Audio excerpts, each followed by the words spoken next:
Hello everyone, welcome to commerce net achievers. My name is Talvir Singh और स्वागत है सभी का आज के सेशन में। ये हमारी एग्ज़ाम 4 सीरीज़ चल रही है जिसके अंदर हम आपके साथ डिस्कस कर रहे हैं कुछ बहुत ही इंपॉर्टेंट टॉपिक्स। आज हम कॉग्निटिव डेवलपमेंट थ्योरी के बारे में पढ़ने वाले हैं। देखिए, ये एक ऐसी थ्योरी है जो आप लोगों को कितने सारे एग्ज़ाम में पूछी जाती है और अलग अलग तरीके से पूछी जाती है। तो आज हम इस थ्योरी को पढ़ेंगे, इस क्वेश्चंस को डिस्कस करेंगे पहले और उसके बाद इसकी एक्सप्लेनेशन को कवर करेंगे। उसके साथ साथ चैनल पे पहली बार आए हो तो सब्सक्राइब करके जाना। हम 3 लाख के बहुत करीब हैं, सो फटाफट से 3 लाख तक पहुंचा दीजिए, फिर आपके लिए कुछ धमाकेदार सरप्राइज लेके आएंगे। उसके साथ साथ अनअकैडमी पे आपको पता है मैं नंबर 1 एजुकेटर हूं। आप अनअकैडमी पे मुझे फॉलो कर सकते हो। अनअकैडमी पे आपको मेरी पेपर 1 और पेपर 2 की कंप्लीट कोर्सेज हैं वो मिल जाएंगे। सब्सक्रिप्शन ले लीजिए, एक ऐसी इन्वेस्टमेंट है जिसका रिटर्न है वो आप लोगों को आपके जेआरएफ की जर्नी में मिलने वाला है। ट्रस्ट मी, आप रिकॉर्डिंग से सारी चीज़ों को कवर कर सकते हो। 40-50 दिन का टाइम भी बहुत होता है अगर आप उसको सही तरीके से यूज़ करेंगे। उसके साथ साथ टेलीग्राम पे पीवाईक्यू मैंने शेयर करने शुरू कर दिए हैं। इस संडे को आपको 5 और पेपर मिल जाएंगे और ये जितनी भी क्लासेस आपको दे रहा हूँ इनकी सारी पीडीएफ भी आप लोगों को वहाँ पे मिलने वाली हैं। सो फटाफट से जाइए। टेलीग्राम चैनल जिसमें 68,000 से ज़्यादा बच्चे जुड़े हुए हैं वही हमारा ऑफिशियल चैनल है। इसी चैनल को आपने ज्वाइन करना है, इसके अलावा हमारा कोई और चैनल नहीं है। उसके साथ साथ अनअकैडमी पे 15 जनवरी संडे को शाम को 7 बजे एक स्कॉलरशिप टेस्ट हो रहा है। इसका लिंक मैंने आपको टेलीग्राम पे दिया है। इसमें आप 100% तक स्कॉलरशिप ले सकते हो। दैट मीन्स आप फ्री में भी सब्सक्रिप्शन ले सकते हो। मतलब सिर्फ आपको एग्जाम देना है, उसमें अच्छा परफॉर्म करके आपको 100% तक स्कॉलरशिप मिल जाएगी और आप फ्री में अनअकैडमी का सब्सक्रिप्शन है वो ले सकते हो। चलिए, तो इससे पहले हम इस थ्योरी इस सीरीज के अंदर 4 टॉपिक्स डिस्कस कर चुके हैं जो कि पूरी ब्लूम्स की टैक्सोनॉमी है, जिसमें हमने स्टार्टिंग में पढ़ा था अब जो हमारा कॉग्निटिव डोमेन कौन सा होता है, फिर हमने अफेक्टिव डोमेन भी पढ़ा था, उसके बाद हमने साइकोमोटर डोमेन पढ़ा था और आज जो हमारा टॉपिक है that is cognitive development theory. तो अपने आप में पियाजे की एक बहुत ही इंपॉर्टेंट थ्योरी है। बहुत सारे क्वेश्चन है वो यहाँ से बनते हैं, तो इसको हम समझने की कोशिश करते हैं कि ये थ्योरी क्या है। पहले इसके क्वेश्चन देखते हैं पीवाईक्यू में कैसे आए हुए हैं। Which of the not is stage of cognitive development according to Piaget? आपसे क्वेश्चन पूछा गया है कि जो पियाजे की डेवलपमेंट थ्योरी है, कॉग्निटिव डेवलपमेंट थ्योरी है, इसमें से कौन सी उसकी स्टेज नहीं है। Period of sensory motor, development of symbolic and perceptual thoughts, intuitive thoughts और पीरियड ऑफ साइलेंट ऑब्जर्वेशन। मतलब आपको अगर नहीं पता तो जो पियाजे की थ्योरी है इसको उसने 4 अलग अलग स्टेजेस में डिवाइड किया है एज के अकॉर्डिंग। ठीक है, उसने क्या किया है, इसको एज के अकॉर्डिंग उसने अलग अलग 4 स्टेजेस में डिवाइड किया है। तो वो हम इसके बाद पढ़ेंगे। उसमें से आपसे पूछा है कि इसमें से कौन सी स्टेज नहीं है। तो इसमें जो साइलेंट ऑब्जर्वेशन है ना, इस तरीके की कोई स्टेज नहीं है जहां पर बच्चा साइलेंटली चीज़ों को ऑब्जर्व करेगा। There is no stage of silent observation. यहाँ पर आपकी सेंसरी मोटर भी है, सिंबॉलिक इंटरेक्शन भी है और इंट्यूसिव थॉट्स की भी है जो हमारी परसेप्शन के लिए हेल्पफुल है। तो साइलेंट ऑब्जर्वेशन है वो इसका सही उत्तर हो जाएगा। जब हम थ्योरी पढ़ेंगे तो और अच्छे से चीज़ें डिटेल में समझ आएंगी। Choose the correctly match pair of पियाजे की कॉग्निटिव स्टेज है जो इसके करेक्टरिस्टिक्स हैं, उसमें से जो 4 स्टेजेस हैं। ठीक है, ये 4 स्टेजेस है और हर स्टेज के कुछ करेक्टरिस्टिक्स हैं। आपसे पूछा है कि इसमें से एक ही है जो सही लगा हुआ है, बाकी गलत लगे हुए हैं। Pre operational egocentric, sensory motor, conservatism, concrete operational, abstract thinking और फॉर्मल ऑपरेशनल स्टेज सेंट्रेशन। यहां पर अगर आप सेंसरी मोटर, कंक्रीट या फिर फॉर्मल की बात करो, ये गलत अटैच हुए हैं। प्री ऑपरेशनल में जब बच्चा छोटी स्टेज में होता है तो उसके अंदर एक ईगो सेंट्रिक थॉट्स है वो डेवलप हो जाते हैं। कौन से थॉट? ईगो सेंट्रिक थॉट्स है वो उसके अंदर डेवलप हो जाते हैं। तो ये हमारा क्या हो जाएगा, सही उत्तर हो जाएगा। मे बी आप में से कुछ बच्चों को ये शायद चीज़ें समझ नहीं आई होंगी, लेकिन अभी मैं आपको ये थ्योरी एक्सप्लेन करूंगा। इस थ्योरी को सुनने के बाद, इस थ्योरी को समझने के बाद ये पूरे का पूरा टॉपिक आपके दिमाग में एकदम से बैठ जाएगा। जैसे पहले affective domain, cognitive domain, psychomotor domain आपको एकदम से टिप्स पे याद हो गया है, ये वाला टॉपिक भी आपको एकदम से टिप्स पे याद हो जाएगा। तो ये अंकल जी हैं जिन्होंने ये थ्योरी दी है।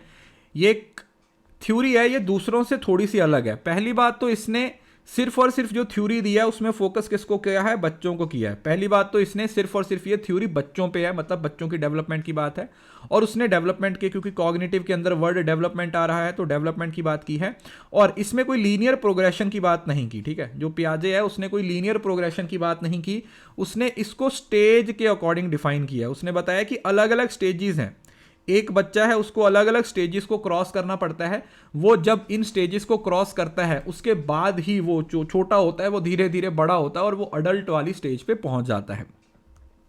तो इसके अंदर उसने पहले तो बोला कि हमारे पास एक स्कीमा होता है, स्कीमा इन द सेंस कि उसने बताया है कि हमारे पास दिमाग में कुछ बिल्डिंग ब्लॉक्स होते हैं। ठीक है जी, हमारी दिमाग के जो बिल्डिंग ब्लॉक्स होते हैं जिससे हमारी नॉलेज क्रिएट होती है। मतलब आपके पास जो भी नॉलेज है वो आपका जो प्री एग्जिस्टिंग माइंड सेट है उसी के अंदर सारी चीज़ें फिक्स हैं। ठीक है जी, प्री एग्जिस्टिंग माइंड सेट है उसके अंदर सारी चीज़ें हैं वो बनी हुई हैं, उसके अंदर वो सारी चीज़ें फिक्स हैं और हम उस प्री एग्जिस्टिंग माइंड सेट के अकॉर्डिंग ही सोचते हैं, हम उस प्री एग्जिस्टिंग माइंड सेट के अकॉर्डिंग ही काम करते हैं। यही जो हमारा सारा है वो फोकस होता है। और उसके बाद अडेप्टेशन प्रोसेस के अंदर उसने 3 चीज़ों को और डिफाइन किया है। अडेप्टेशन प्रोसेस मतलब जब आप एक स्टेज से दूसरी स्टेज पे जाते हो तो आप 3 चीज़ों को कंसीडर करते हो।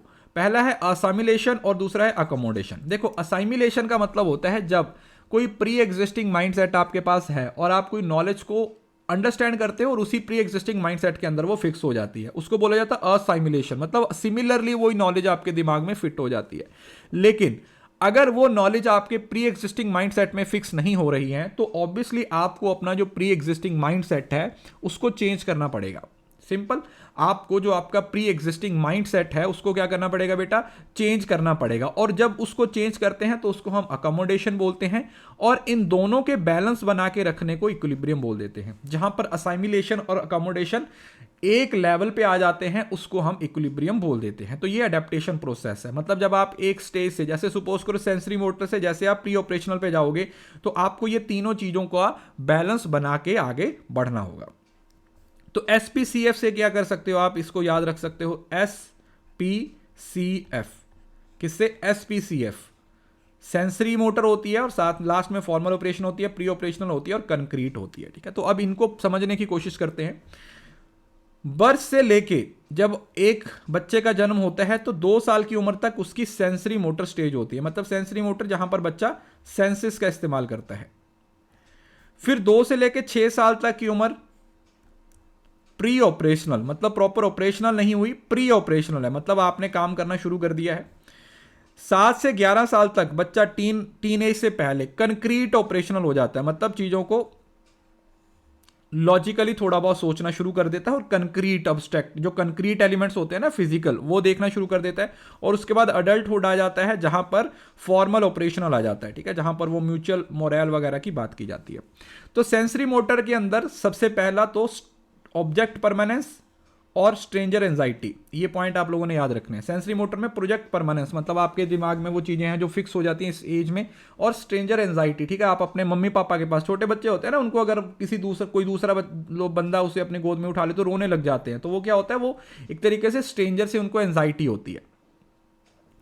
प्री ऑपरेशनल में अब बच्चे को इमेजेस से, बच्चा वर्ड से सीखना शुरू करता है। यहां पर उसकी लैंग्वेज डेवलप होनी शुरू हो जाती है। पहली बात प्रीटेंड प्ले करना होता है और सबसे ये वाला ईगो सेंटर। यहां पर जब प्री ऑपरेशनल स्टेज होती है ना, ये वो वाली स्टेज होती है जहां पर बच्चे अपनी चीजें, क्योंकि समझ आ गई है ना, मेरा खिलौना मेरा है, वो किसी को नहीं देता। यहां पर ईगो सेंट्रिज्म वाली कंसेप्ट आ जाती है। कंक्रीट में कंजर्वेशन आ जाता है और मैथमेटिकल ट्रांसफॉर्मेशन आ जाता है जहां पर आप जोड़ घटाव करना शुरू कर देते हो। और फॉर्मल ऑपरेशन में आप प्रॉपर फिर लॉजिक लगाते हो, आपके पास मैच्योर मॉरल रीजनिंग का कंसेप्ट आ जाता है, इंडक्टिव डिडक्टिव मेथड्स का आप इस्तेमाल करना शुरू कर देते हो। तो ये जो एक सिंपल जो फोटो बनी हुई है ना, इसके अंदर सारे पॉइंट्स हैं जो पियाजे की थ्योरी के दिए हुए हैं। इनको आप लोगों ने याद रखना है क्योंकि ये पेपर के पॉइंट ऑफ व्यू से बहुत ज़रूरी है। ये थ्योरी है, इसको अच्छे से याद कर लीजिए, अच्छे से समझ लीजिए, क्योंकि आपको पता है अब टीचिंग एप्टीट्यूड वो सिंपल नहीं है कि बस लेवल्स पूछ लिया या पीएच कॉन्टिनम पूछ लिया। अब वो आपको बहुत सारी नई चीज़ें पूछ रहे हैं।